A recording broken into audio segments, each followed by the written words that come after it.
जय Hind friends. Current affairs की series में हम लोग आज एक नए टॉपिक के साथ उपस्थित हुए हैं और ये जो टॉपिक है हमारा वो आपके प्री और मेंस दोनों के लिए बहुत इम्पॉर्टेंट है। और हाल फिलहाल ये 1-2 साल में कंटिन्यू चर्चा में रहा है, इलेक्शन कमीशन। ठीक है, तो उसी से संबंधित एक विधेयक आया जहाँ पर मुख्य निर्वाचन आयुक्त और अन्य निर्वाचन आयुक्तों की सेवा, पदावधि और नियुक्ति से संबंधित विधेयक आया। ठीक, और वो अधिनियम भी बन गया 2023 में। तो आज का टॉपिक स्टार्ट करते हैं।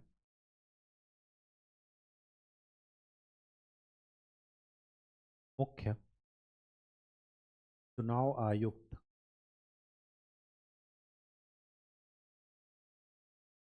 और अन्य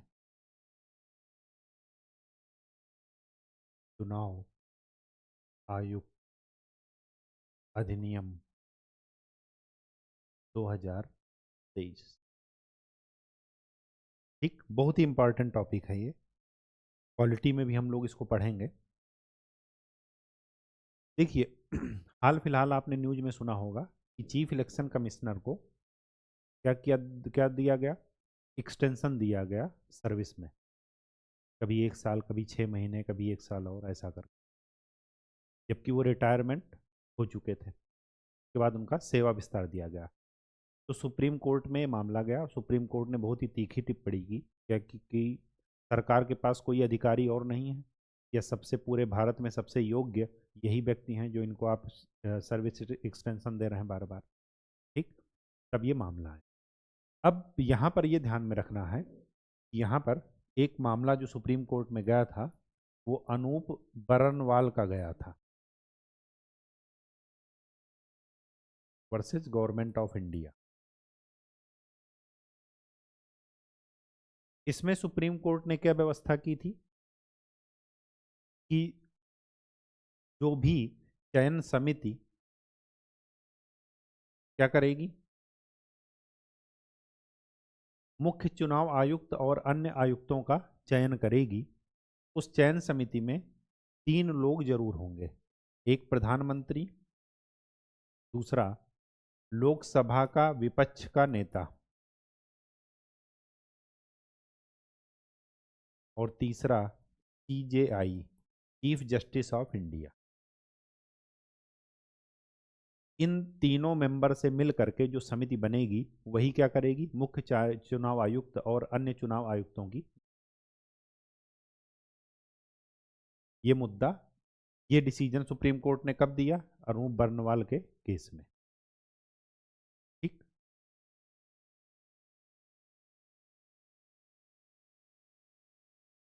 यहां पर आपको ये ध्यान में रखना है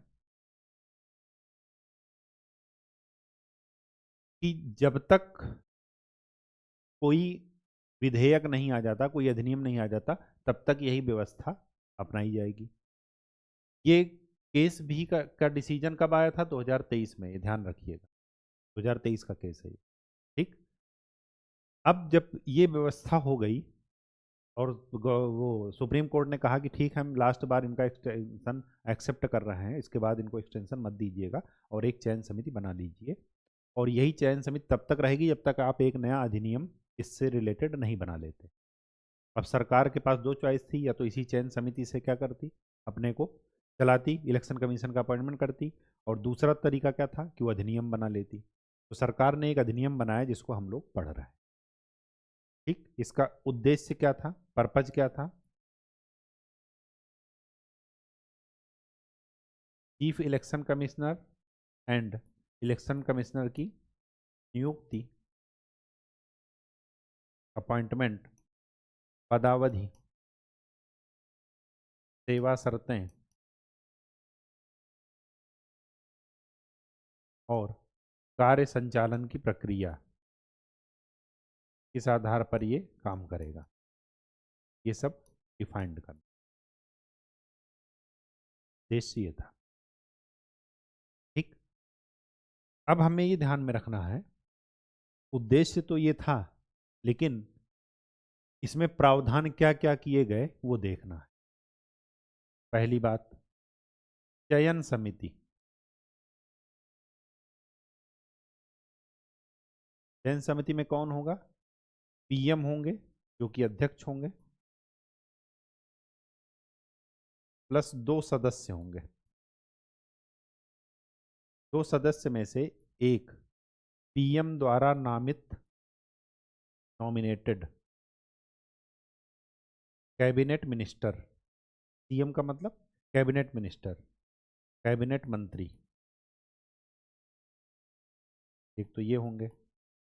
दूसरा, लोकसभा विपक्ष नेता, लोकसभा का विपक्ष का नेता, या अगर विपक्ष का नेता ना हो तो लोकसभा का के सबसे बड़े विपक्षी दल का नेता।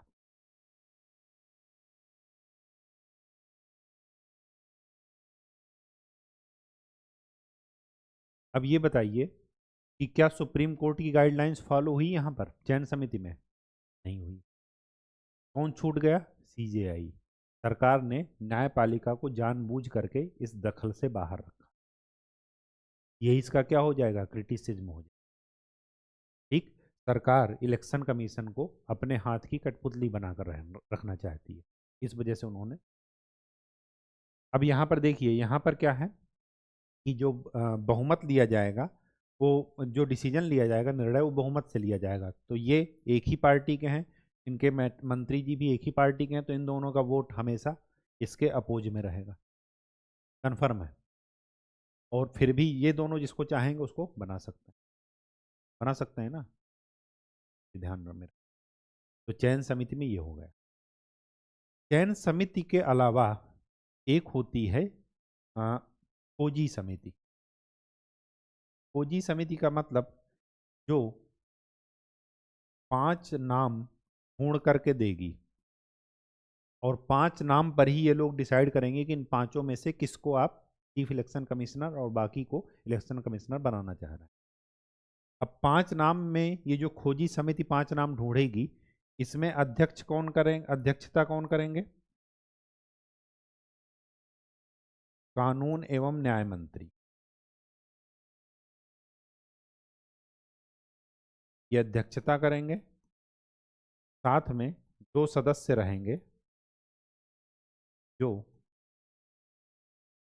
सचिव स्तर के हों, सेक्रेटरी लेवल के।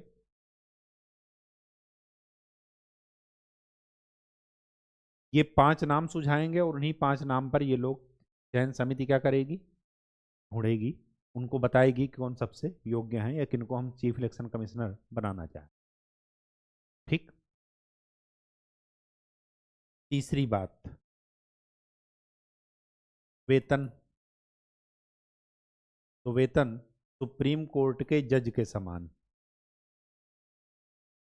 जो सुप्रीम कोर्ट के जज को वेतन मिलता है उसी के समान वेतन इनको मिलेगा। चौथी बात, पदावधि, कितने समय तक ये अपने पद पर रहेंगे? तो नियुक्ति होने से 6 वर्ष या उनकी आयु 65 वर्ष, जो भी पहले हो।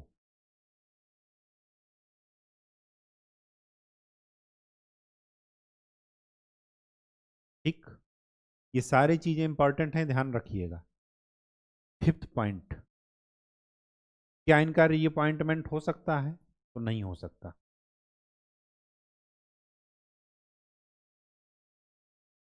पुनः ये निर्वाचित हो सकते हैं? नहीं हो सकते। एक लोग एक ही बार निर्वाचित होंगे। ठीक। 6 पॉइंट, पॉइंट नंबर 6, पद से हटाना। पद से हटाने की प्रक्रिया चीफ इलेक्शन कमिश्नर की वही होगी जो सुप्रीम कोर्ट के जज की होगी। सुप्रीम कोर्ट के जज को किस आधार पर हटाया जाता है? साबित कदाचार के आधार पर। ठीक, साबित कदाचार या दुर्व्यवहार ऐसा करके है। ठीक है, तो उन पर क्या होगा? महाभियोग चलेगा।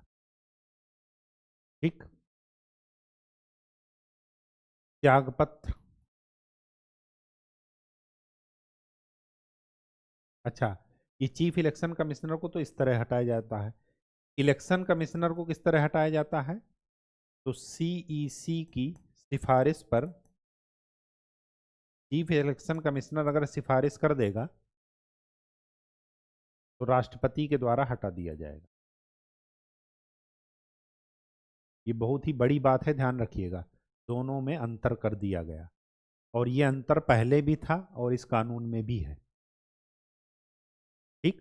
त्यागपत्र, त्यागपत्र राष्ट्रपति को संबोधित करते हुए,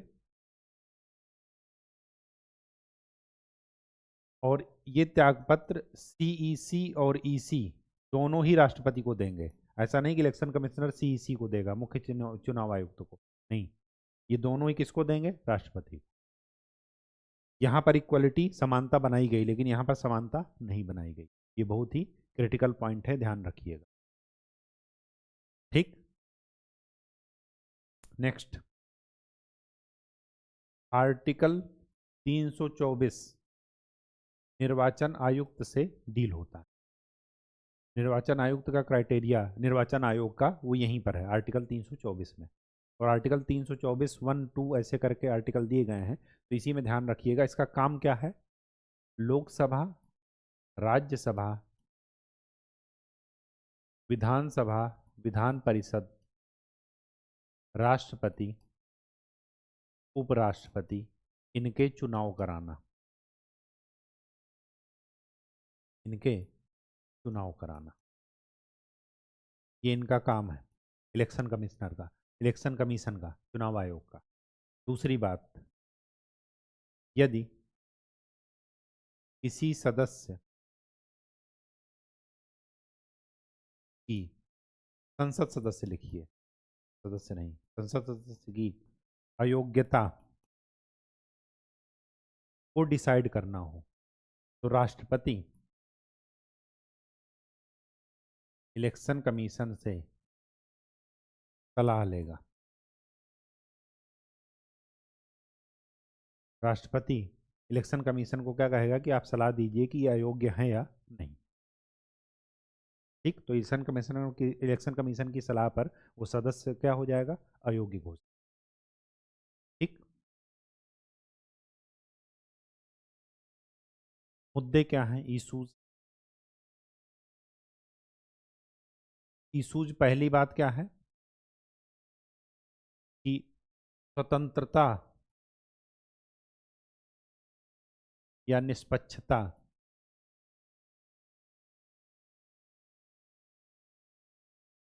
ये खतरे में है।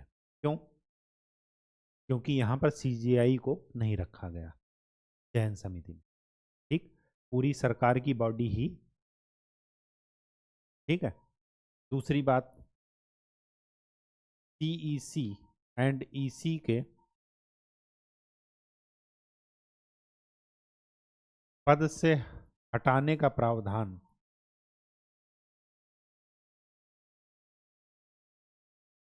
इसमें क्या है?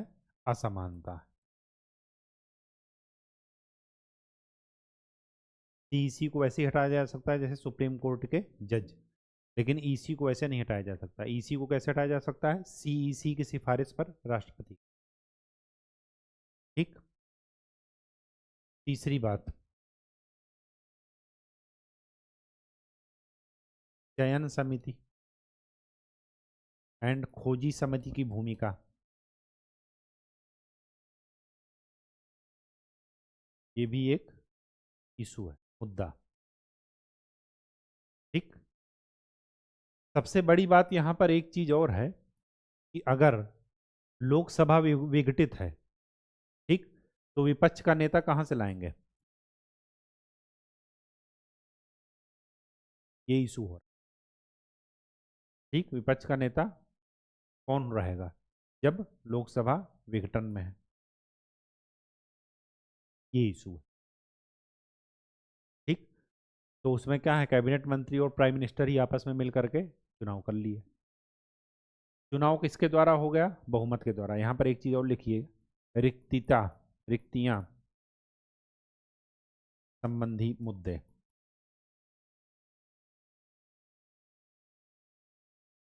अगर कोई एब्सेंट है तो बहुमत के द्वारा क्या हो जाएगा? निर्णय हो जाएगा। नेक्स्ट,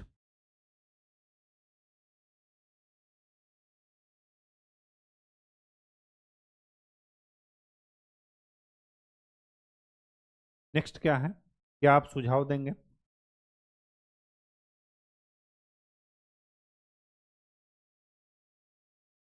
सुझाव में आप क्या देंगे? एक समिति बनी थी, गोस्वामी समिति, चुनाव सुधार पर।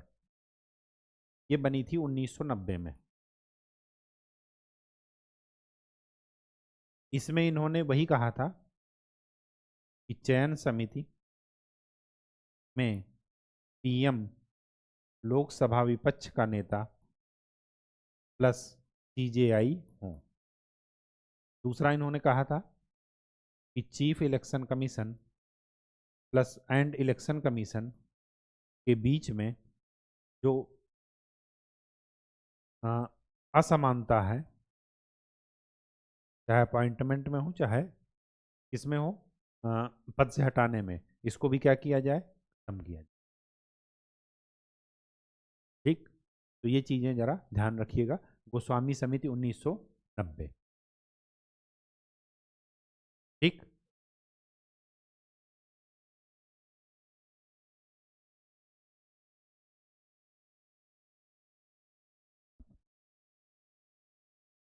और तो कोई इशू है नहीं। इशू हो गया, इसके संबंधित मुद्दे हो गए, सुझाव हो गया और मुख्य प्रावधान हो गए, बस। ये टॉपिक बहुत ही इंपॉर्टेंट है, ध्यान रखिएगा, आपके ऑब्जेक्टिव के लिए भी और सब्जेक्टिव के लिए भी। खास करके इनका रीअपॉइंटमेंट हो सकता है कि नहीं हो सकता, ये ऑब्जेक्टिव में पूछा जाएगा। इनकी पदावधि की अवधि कितनी होती है, तो अपॉइंटमेंट की डेट से 6 वर्ष या इनकी आयु 65 वर्ष, जो जो पहले होगा वही मान्य होगा। ठीक है, तो ये चीज़ें जरा ध्यान में रखें। इनकी चयन समिति में कौन कौन मेंबर होते हैं, तो सीजीआई नहीं होते। ठीक, ठीक है ये। तो आज के लिए इतना ही। नेक्स्ट लेक्चर में हम लोग किसी दूसरे टॉपिक को लेकर के मिलेंगे। तब तक के लिए खूब अच्छे से पढ़ाई कीजिए, मेहनत कीजिए। धन्यवाद।